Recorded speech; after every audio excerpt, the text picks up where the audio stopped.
Good morning, student. I am Lata Saxena, your Hindi teacher. We are starting 12th chapter समास. बच्चों, सबसे पहले हम ये देखेंगे कि समास होता क्या है। जब समास का अर्थ होता है संक्षेप या छोटा करना।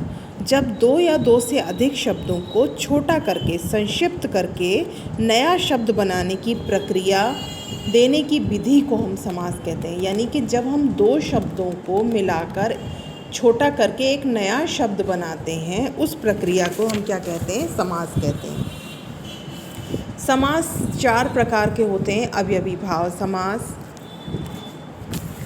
तत्पुरुष समास, द्वंद्व समास, बहुव्रीहि समास। तत्पुरुष समास जिस समास में दूसरा पद प्रधान हो और समास करने पर विभक्ति कारक चिन्ह का लोप हो जाए, उसे तत्पुरुष समास कहते हैं। तत्पुरुष समास के भी 6 भेद होते हैं: कर्म तत्पुरुष, करण तत्पुरुष, संप्रदान तत्पुरुष, अपादान तत्पुरुष, संबंध तत्पुरुष और अधिकरण तत्पुरुष।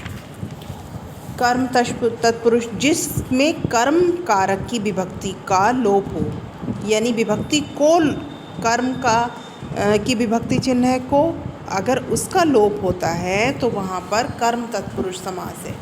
जैसे स्वर्ग को गत यानी स्वर्गगत, चिड़ी को मारने वाला यानी चिड़ी मार। इसी तरह से करण तत्पुरुष जिसमें करण कारक की विभक्ति से का लोप हो, उसे करण तत्पुरुष समास कहते हैं। जैसे शोक से आकुल यानी शोकाकुल, अकाल से पीड़ित यानी अकाल पीड़ित, मन से माना यानी मन माना।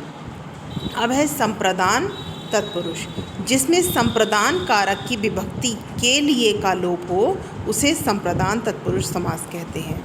जैसे हवन के लिए सामग्री यानी हवन सामग्री, देश के लिए भक्ति यानी देशभक्ति, विद्या के लिए आलय यानी विद्यालय, युद्ध के लिए भूमि यानी कि युद्ध भूमि।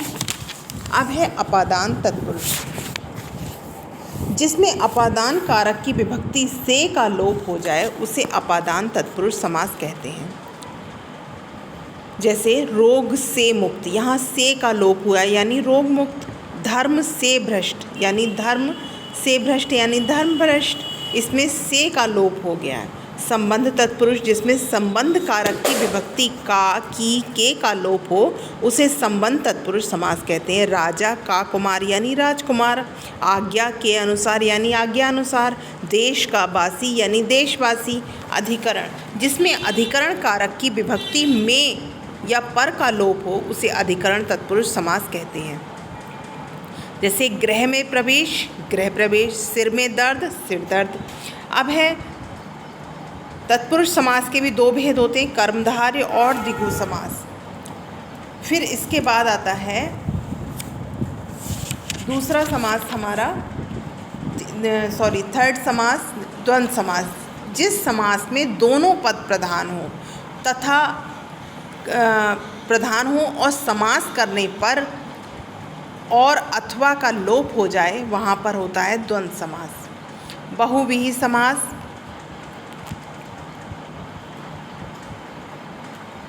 बहुव्रीहि समास जिस समास में कोई भी पद प्रधान ना हो बल्कि दोनों पद मिलाकर कोई तीसरा अर्थ प्रकट करते हैं, वहाँ पर बहुव्रीहि समास होता है। Thank you.